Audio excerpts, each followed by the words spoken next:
Assalamualaikum warahmatullahi wabarakatuh. Waalaikumsalam warahmatullahi wabarakatuh. Selamat siang rekan-rekan semua.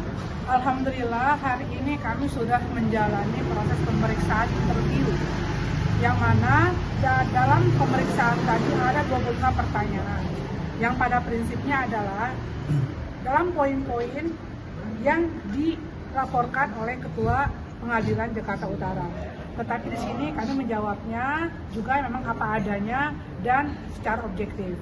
Nah, mungkin nanti untuk lebih jelasnya bisa dijelaskan oleh rekan kami.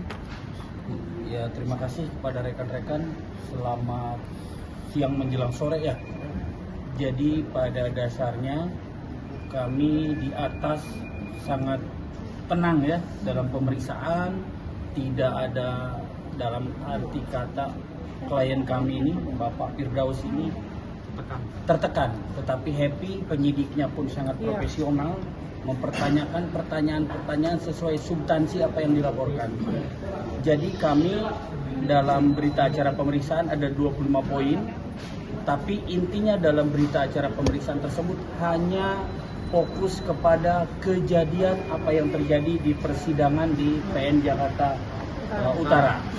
Jadi selebihnya itu kita tidak ada hal-hal lain, dikarenakan klien kami ini hanya dalam bentuk berita acara interview sebagai saksi dalam pasal 2335, 217. Jadi kami berterima kasih kepada Barismin, Bapak Kapolri khususnya, berikut tadi Bapak Kasubdit langsung mengecek langsung dalam pemeriksaan. Jadi kita dalam hari ini kuasa hukum maupun klien kami mengucapkan terima kasih sebanyak-banyaknya kepada Mabes Polri yang sudah menerima kedatangan kami dengan baik, memperlakukan kami dengan baik. Kami anggap hari ini bukan pemeriksaan, tetapi rekreasi, tur plus klarifikasi kejadian atas dasar pelaporan Ketua Pengadilan Negeri Jakarta Utara. Jadi intinya itu saja, dan semoga kedepannya jangan ada lagi kasus-kasus serupa, tidak ada lagi kasarnya kasus yang melibatkan naik meja. Mungkin nanti akan naik meja belajar kepada kami. Iya. Yang baru mau naik meja, naik meja belajar ke kami gratis. Bisa belajar via online, Zoom online ya. Jadi mungkin itu saja keterangan dari kami. Pada intinya tidak ada pertanyaan yang berat. Semua pertanyaan mengalir begitu saja, apa adanya, tidak dilebihkan, tidak dikurangkan. Mungkin nanti kurang lebihnya dijelaskan oleh klien kami sedikit banyaknya. Silakan. Ya, alhamdulillah hari ini pemeriksaan ya seperti yang diutarakan oleh kuasa hukum saya tadi, Bapak Niko dan Ibu Ira ya, Ibu Ria. Alhamdulillah sudah selesai, dan saya sangat terharu sekali ya, karena semakin tahun semakin hari itu polisi semakin profesional. Jadi image polisi, tentang polisi itu menakutkan, tentang polisi itu kasar, galak dan lain-lain, sekarang ini udah mulai benar-benar di zamannya Pak Listio Sigit Prabowo ini udah benar-benar subhanallah profesional banget, dan kami disambut dengan penuh kekeluargaan, dengan canda, tawa, ya, ngobrol ngalor ngidul, bahkan sambil diperiksa pun kami ngobrol santai tentang pergaulan dan lain-lainnya. Ini penyidiknya juga tadi namanya siapa? Palingga. Ibtu Lingga itu juga bagus juga tuh. Humanis banget. Itu perlu tuh dinaikin pangkat itu, Ibtu Lingga tuh. Iya, sama Pak Kapolri itu. Kenapa? Karena Mabes Polri ini benar-benar memberikan rasa nyaman gitu. Mudah-mudahan polda-polda atau polres-polres serta polsek-polsek ini mengikuti cara Mabes Polri untuk melayani orang yang terperiksa, terlapor dan lain. Ini benar-benar presisi antara si pelapor dengan terlapor, itu disambutnya dengan kekeluargaan. Ini menjadi contoh ke depan bahwa polisi kita ini sudah bagus. Ya, Polri kita sudah bagus. Jadi kalau ada berita-berita miring tentang polisi, biasalah itu dalam dinamikanya pembenahan ya. Tapi hari ini saya diperiksa, tidak merasa diperiksa. Malah saya bilang, Bang, kalau di bantal saya tidur sekalian nih Bang. Ketawa mereka. Paling nggak ketawa, karena saking benar-benar humanisnya. Mabes Polri dalam pemeriksaan. Dan alhamdulillah hari ini juga saya telah diperiksa atas laporannya Bapak Ketua Pengadilan. Ya, saya juga terima kasih kepada Ketua Pengadilan. Ya, sekali lagi saya meminta maaf berkali-kali atas kekeliruan saya sebagai kuasa hukum Pak Rasman. Saya minta maaf kepada Ketua Pengadilan, kepada Ibu Hakim juga, Ibu Sofia Tambunan. Memohon maaf yang saya ikhlas-ikhlasnya. Karena biar gimana, laporan ini saya tidak menganggap laporan untuk menghukum saya atau menghina saya, tapi ini membuat pelajaran bagi saya agar saya ke depan lebih menghargai lagi persidangan, lebih menghargai lagi pengadilan. Walaupun ini cara spontan. Ini bentuk daripada mungkin orang tuanya ya, orang tua kami Mahkamah Agung menegur kami sebagai pengacara. Seperti itu. Walaupun di dalam 4 pilar korelasinya kami adalah penegak hukum sejajar dengan mereka, tapi kami di sini menganggap Mahkamah Agung adalah orang tua kami. Jadi atas laporannya Pak Ketua Pengadilan kami fine-fine aja. Apapun hukumannya kami akan menerima. Ya, kami siap menerima hukuman sampai pembukuan pun saya tidak pernah protes lagi. Ya, karena saya anggap saya lagi ditegur oleh orang tua saya. Jadi tidak ada kekhilafan dan kekeliruan ataupun pembenaran yang saya sebutkan untuk menjatuhkan Mahkamah Agung, nggak ada. Saya tetap ekspresi terhadap Mahkamah Agung yang benar-benar profesional, yang solid, yang hierarki dan garis komandonya oke. Ya, inilah cerminan daripada Mahkamah Agung sekarang. Mahkamah Agung yang sudah profesional, ya. Mahkamah Agung yang sudah memperbaiki diri, sama seperti Mabes Polri. Jadi tidak ada lagi tuh orang mengatakan bahwa penegakan hukum di Indonesia ini tidak baik dan lain. Ini udah mencapai tingkat 90% dalam pembenahan. Tinggal 10% lagi perbaikan udah sempurna nih. Penegakan hukum Indonesia hampir sempurna.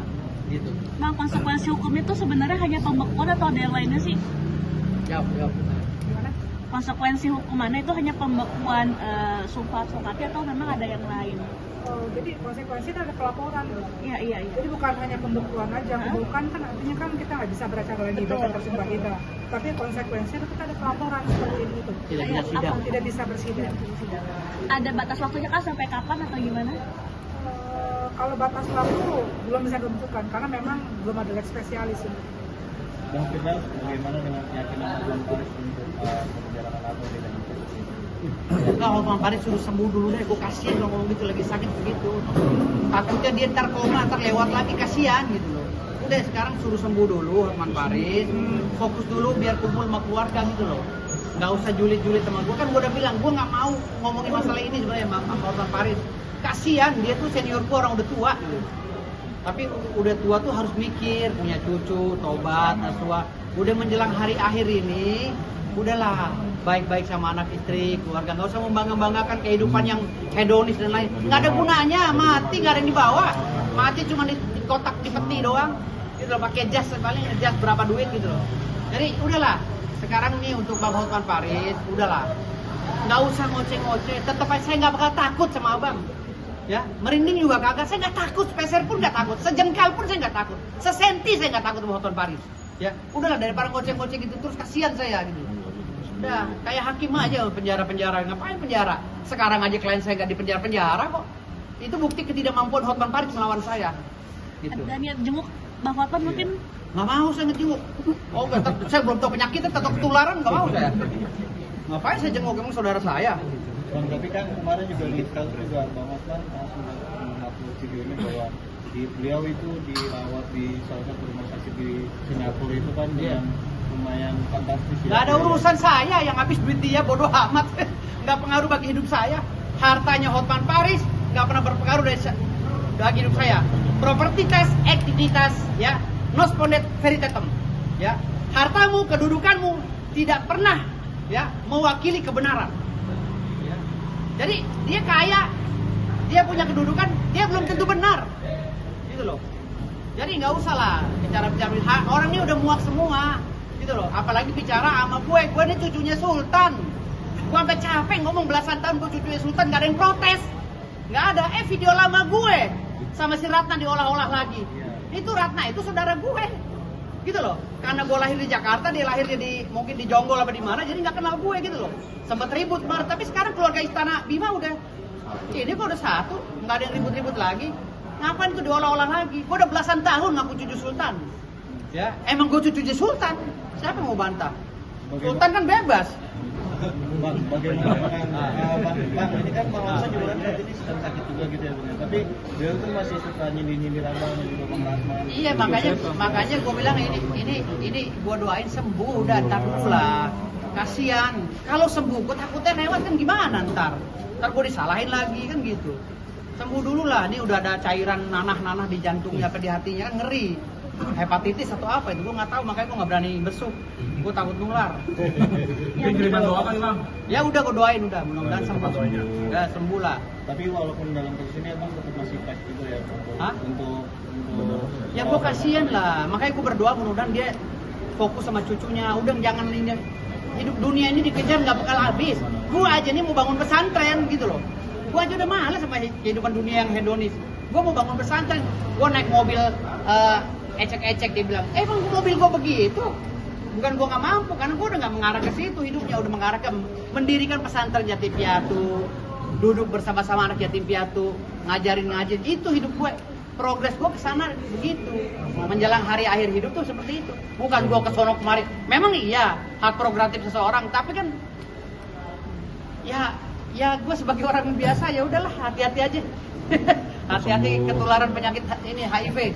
Bang, tapi yang bikin abang yakin banget fight sama Hotman atau mungkin pegangannya apa gitu? Hah? Yang bikin abang yakin banget bisa melawan Hotman dan yakin menang? Gue punya ilmu, ya, gue punya ilmu dan gue pintar. Udah itu aja, gue yakin itu aja. Soal bukti-bukti Hari apes nggak ada dalam kalender, udah itu aja. Oke. Ya. Oke. Thank you. Ya. Bang Sultan kita mantap. Ya. Lagi Toib. Enggak, gue mau cabut nih, gue dia baca Rudi Salim. Enggak, gue udah telat. Bang, nih kemarin viral soal yang katanya sempat ikut main film bareng Agnes, gimana Bang ini Bang?